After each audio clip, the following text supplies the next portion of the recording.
നമസ്കാരം. മുംബൈയിലെ ഹാജി അലി ദർഗയിലാണുള്ളത്. വന്നപ്പോൾ രാത്രിയായിപ്പോയി. അപ്പോൾ രാത്രിയിലെ വ്യൂ മാത്രമേ കിട്ടിയിട്ടുള്ളൂ. അപ്പോൾ കിട്ടിയ രാത്രിയിലെ കുറച്ച് വ്യൂവും അതിൻ്റെ ഭാഗമായി പിന്നെ ഈ ദർഗയുടെ കുറച്ച് ചരിത്രങ്ങളുമൊക്കെ നമുക്ക് ഈ വീഡിയോയിലൂടെ കാണാം. വീഡിയോയിലേക്ക് എൻ്റെ എല്ലാ പ്രിയ സുഹൃത്തുക്കൾക്കും സ്വാഗതം.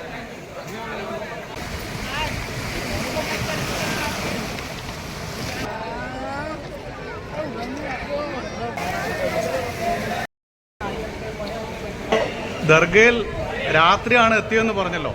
അപ്പോൾ അതുകൊണ്ട് തന്നെ വ്യൂ ലേശം രാത്രി ആയതുകൊണ്ട് അത്ര ക്ലിയർ ആയിരിക്കില്ല. എന്നാലും മുംബൈയിലെ ഏറ്റവും പ്രസിദ്ധമായ ഏറ്റവും പഴക്കം ചെന്ന ദർഗയാണിത്. അവിടെ വരാൻ കഴിഞ്ഞതിൽ വളരെയധികം സന്തോഷമുണ്ട്. മുംബൈ ഹാജി അലി ദർഗയുടെ പ്രധാനപ്പെട്ട വിശേഷങ്ങളിലേക്ക് കടക്കുന്നതിന് മുൻപായി പകൽ സമയത്ത് ഹാജി അലി ദർഗയുടെ വിദൂരമായി പകർത്തിയ കുറച്ച് ദൃശ്യങ്ങളിലേക്കാണ് നമ്മൾ ആദ്യം പോകുന്നത്. ഇത് വോർലിയിലുള്ള മേൽപ്പാലത്തിലൂടെ സഞ്ചരിക്കുമ്പോൾ അങ്ങ് കടലിന് നടുവിലായി കാണുന്ന ഹാജി അലി ദർഗയുടെ കാഴ്ചകളാണ്. അതിമനോഹരമായ കാഴ്ചയാണ്. പിന്നീട് രാത്രി സമയത്താണ് എനിക്ക് അവിടെ സന്ദർശിക്കാൻ കഴിഞ്ഞത്. പകൽ സമയത്ത് സന്ദർശിക്കുകയാണെങ്കിൽ അടിപൊളിയാണ്. ഇനി നമുക്ക് യഥാർത്ഥ കാഴ്ചകളിലേക്ക് പോകാം. അങ്ങനെ രാത്രി അല്പം വൈകിയാണെങ്കിലും ഹാജി അലി ദർഗ കാണുന്നതിന് വേണ്ടി അതിൻ്റെ പാതയിലൂടെ ഞാൻ നടന്നുകൊണ്ടിരിക്കുകയാണ്. റോഡിൻ്റെ സൈഡിലൊക്കെ ഇസ്ലാമിക വസ്തുക്കൾ, മറ്റ് എല്ലാവിധ സാധനങ്ങളും വിൽക്കുന്ന നിരവധി കടകളുടെ കാഴ്ചകളും കണ്ടാണ് നമ്മൾ മുമ്പോട്ട് പോകുന്നത്. വോർലി മേൽപ്പാലത്തിൻ്റെ അടിവശത്തു കൂടിയുള്ള ഒരു പാതയിലൂടെയാണ് നമ്മൾ ഈ ഹാജി അലി ദർഗയിലേക്ക് പോകുന്നത്. ഞാൻ നേരത്തെ സൂചിപ്പിച്ചതുപോലെ തന്നെ പകൽ സമയത്താണ് ഇവിടെ തീർച്ചയായും നിങ്ങൾ സന്ദർശിക്കേണ്ടത്. മറ്റ് സ്ഥലങ്ങളെല്ലാം സഞ്ചരിച്ച് കഴിഞ്ഞു വന്നപ്പോൾ സമയം അല്പം രാത്രിയായിപ്പോയി. അപ്പോൾ അതുകൊണ്ട് രാത്രി ഒരു 7:30 നമ്മൾ ഹാജി അലി ദർഗയിലേക്ക് പോകുന്നത്. ഹാജി അലി ദർഗയുടെ ഭാഗത്തേക്ക് പോകുമ്പോൾ വോർലിയിലേക്കുള്ള മേൽപ്പാലത്തിൻ്റെ അടിഭാഗത്തുള്ള ഒരു തുരങ്കത്തിലൂടെയാണ് നമ്മൾ ആദ്യം കടന്നു പോകുന്നത്. അത് കഴിഞ്ഞ് ഈ കടലിന് നടുവിലുള്ള ഹാജി അലി ദർഗയുടെ കൃത്രിമമായി സൃഷ്ടിച്ച പാതയിലേക്കാണ് നമ്മൾ കടക്കുന്നത്. ഏകദേശം 1 കിലോമീറ്ററോളം ഈ കടലിന് നടുവിലുള്ള ഹാജി അലി ദർഗയിലേക്ക് സൃഷ്ടിച്ച കൃത്രിമ പാതയിലൂടെ നമ്മൾ സഞ്ചരിക്കുന്നു. പാതയുടെ ഇരുവശവും കടൽ പ്രക്ഷുബ്ധമായി ആഞ്ഞടിക്കുന്ന കാഴ്ച, തിരമാലകൾ ആഞ്ഞടിക്കുന്ന കാഴ്ച നമുക്കിവിടെ കാണുവാൻ സാധിക്കും.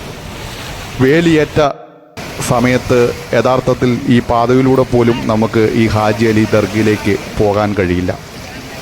വേലിയിറക്ക സമയത്താണ് കൂടുതലായും ഹാജി അലി ദർഗയിലേക്കുള്ള യാത്ര നടക്കുക. വേലിയേറ്റ സമയത്ത് ഈ ഹാജി അലി ദർഗ തികച്ചും ഒറ്റപ്പെട്ട് ആണ് സ്ഥിതി ചെയ്യുന്നത്. അങ്ങനെ ഹാജി അലി ദർഗയുടെ കെട്ടിടത്തിൻ്റെ പ്രധാന കാഴ്ചകളൊക്കെ നമ്മുടെ അടുത്തേക്ക് വന്നു തുടങ്ങി. മുംബൈയിലെ തെക്കൻ വോർലിയിൽ കടൽ തീരത്ത് ഒരു ദ്വീപിൽ ഏകദേശം 3 ഏക്കറോളം ഉള്ള ആ ചെറുദ്വീപിലാണ് ഹാജി അലി ദർഗ എന്ന ഈ സൂഫി പള്ളി സ്ഥിതി ചെയ്യുന്നത്. മനോഹരമായ ആ പുരാതന ദർഗയുടെ മുൻപിലേക്ക് നമ്മൾ എത്തിച്ചേർന്നിരിക്കുകയാണ്. വളരെ സുന്ദരമായ കാഴ്ച. അവിടെ നിന്ന് മുംബൈയിലെ മറ്റ് ഭാഗങ്ങളിലേക്ക് നോക്കുമ്പോൾ അതിസുന്ദരമാണ്. ഇനി നമ്മൾ ദർഗയുടെ ഉൾഭാഗത്തേക്ക് പ്രവേശിക്കുകയാണ്. സമയം ഇപ്പോൾ ഏകദേശം 8 മണിയോട് അടുക്കുന്നു. എന്നാലും നല്ല ആൾത്തിരക്കാണ് ഇവിടെയുള്ളത്. 1431 പണി കഴിപ്പിച്ച ഒരു ദർഗയാണിത് കേട്ടോ. അപ്പോൾ അകത്തേക്ക് കയറിയപ്പോൾ ഇഷ്ടം പോലെ ആളുകൾ, പുരുഷന്മാരും സ്ത്രീകളും എല്ലാം ഇടകലർന്ന് ധാരാളം ആളുകൾ, വ്യത്യസ്തമായ നാടുകളിൽ നിന്ന് വന്ന ടൂറിസ്റ്റുകൾ, മതവിശ്വാസികൾ എല്ലാം ഇവിടെ യാതൊരു വിധത്തിലുള്ള നിയന്ത്രണങ്ങളും ഇല്ലാതെയാണ് ആളുകളിങ്ങനെ വിഹരിച്ചു കൊണ്ടിരിക്കുന്നത്. അത് സുന്ദരമായ ഒരു കാഴ്ചയാണ്. ഏതായാലും ഈ ദർഗയിൽ പ്രധാനമായിട്ടും ഹാജി അലി ഷാ ബുഖാരിയുടെ ശവകുടീരമാണ് സ്ഥിതി ചെയ്യുന്നത്. അതിൽ പ്രാർത്ഥിക്കാനൊക്കെ ആയിട്ടാണ് മതവിശ്വാസികളായിട്ടുള്ള ആളുകൾ ഇങ്ങോട്ട് വരുന്നത്. ബുഖാരി ഒരു സൂഫി സന്യാസിയും ഉസ്ബെക്കിസ്ഥാനിലെ നിന്നുള്ള ഒരു സമ്പന്ന വ്യാപാരിയുമായിരുന്നു. അദ്ദേഹത്തിൻ്റെ ശവകുടീരമാണിപ്പോൾ നമ്മൾ കണ്ടുകൊണ്ടിരിക്കുന്നത്. ധാരാളം ആളുകൾ പ്രാർത്ഥനയിൽ മുഴുകിയിരിക്കുന്നു. ഏകദേശം 2-3 ഏക്കർ സ്ഥലമാണ് ഈ ദ്വീപ് എന്ന് സൂചിപ്പിച്ചല്ലോ. ഈ ദർഗയ്ക്ക് ചുറ്റിനും ആളുകൾക്ക് നല്ല രീതിയിൽ മുംബൈയുടെ കാഴ്ചകൾ കാണുവാനുള്ള സൗകര്യമുണ്ട് എന്നുള്ളതാണ്. ഈ രാത്രി സമയത്ത് വരുമ്പോൾ പുറത്തേക്ക് നോക്കുമ്പോൾ അങ്ങകലെ മുംബൈ എന്ന മഹാനഗരത്തിൻ്റെ സുന്ദരമായ കാഴ്ചകളാണ് നമുക്ക് കണ്ണിന് ആനന്ദം പകരുന്നത്. അതേതായാലും വ്യത്യസ്തമായ ഒരു അനുഭവം തന്നെയാണ്. ഏകദേശം 1 കിലോമീറ്റർ കടവിന് നടുവിലൂടെ നടന്നിട്ട് വേണം നമുക്ക് ഈ ദർഗയിലെത്താനെന്ന് നേരത്തെ സൂചിപ്പിച്ചല്ലോ. അതുതന്നെ സുന്ദരമായ ഒരു അനുഭവമാണ്. ധാരാളം ആളുകൾ മുംബൈയുടെ വിദൂര കാഴ്ചകൾ ക്യാമറയിൽ പകർത്തുന്നു, അത് കണ്ടാനന്ദിക്കുന്നു. അതൊക്കെ സുന്ദരമായ ഒരു അനുഭവം തന്നെയാണ്. വ്യാഴാഴ്ചയും വെള്ളിയാഴ്ചയുമാണ് ഈ ഹാജി അലി ദർഗയിലെ ഏറ്റവും പ്രധാനപ്പെട്ട ദിവസം.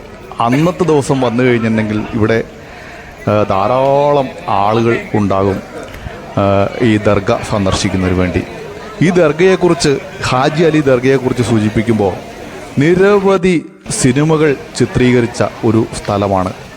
അതിലേറ്റവും പ്രധാനപ്പെട്ടതായി 1983 പുറത്തിറങ്ങിയ അമിതാഭ് ബച്ചൻ്റെ സൂപ്പർ മെഗാ ഹിറ്റ് ചിത്രമായ കൂലി എന്ന സിനിമയാണ്.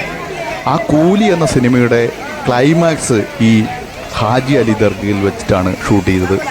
അതുപോലെ തന്നെ ഫിസ എന്ന മനോഹരമായ ചിത്രം ഈ ഹാജി അലിയിൽ ഷൂട്ട് ചെയ്ത ചിത്രമാണ്. അതുപോലെ മുംബൈ മേരി ജാൻ എന്ന മനോഹര ചിത്രവും ഈ ഹാജി അലി ദർഗയിൽ വെച്ചിട്ട്, അങ്ങനെ നിരവധി ചിത്രങ്ങൾ, പല ഭാഷകളിലുള്ള ചിത്രങ്ങൾ ഈ ഹാജി അലി ദർഗയിൽ വെച്ചിട്ട് ചിത്രീകരിച്ചിട്ടുണ്ട്. തീർച്ചയായും ഞാൻ നേരത്തെ സൂചിപ്പിച്ചതുപോലെ തന്നെ ഒരു വൈകുന്നേരം 5 മണിയോടുകൂടി ഇവിടെ സന്ദർശിക്കുകയാണെങ്കിൽ അതിഗംഭീരമായിരിക്കും. ഇത് ഈ സൂഫി സന്യാസിയുടെ മൃതദേഹം അടക്കം ചെയ്ത സ്ഥലമാണ്. നിരവധി ആളുകളിവിടെ പ്രാർത്ഥിക്കുന്നു. അങ്ങനെ ആ കാഴ്ചകളെല്ലാം ഒരു വശത്ത്. അങ്ങനെ ഞാൻ ഈ ഹാജി അലി ദർഗയുടെ കാഴ്ചകളെല്ലാം ഒന്ന് ഓടിച്ച് ഒരു അരമണിക്കൂർ ചെലവഴിച്ചതിന് ശേഷം വീണ്ടും നേരെ മുംബൈയിലെ മറ്റ് കാഴ്ചകളിലേക്ക്. രാത്രിയുടെ പരിമിതിയിൽ നിന്നുകൊണ്ടുള്ള വീഡിയോ ആണ്. വീഡിയോ ഇഷ്ടപ്പെട്ടെന്ന് വിചാരിക്കുന്നു. മുംബൈയിൽ വരികയാണെങ്കിൽ തീർച്ചയായും നിങ്ങൾ ഈ ദർഗയിൽ വരണം. വളരെ പകൽ വരികയാണെങ്കിൽ വളരെ ഗംഭീരമായ കാഴ്ചയുള്ള ഒരു സ്ഥലമാണ്. കടലിൻ്റെ നടുവിൽ ഒരു ചെറിയ ദ്വീപിലാണ് ഈ ദർഗയുള്ളത്. അപ്പോൾ പകലത്തെ കാഴ്ച വളരെ വ്യത്യസ്തമായിരിക്കും. രാത്രിയിലും പുറത്തേക്ക് നോക്കുമ്പോഴുള്ള കാഴ്ച ഭംഗിയാണ്. അപ്പോൾ വീഡിയോ ഇഷ്ടപ്പെട്ടെങ്കിൽ ലൈക്ക് ചെയ്യുക, ഷെയർ ചെയ്യുക.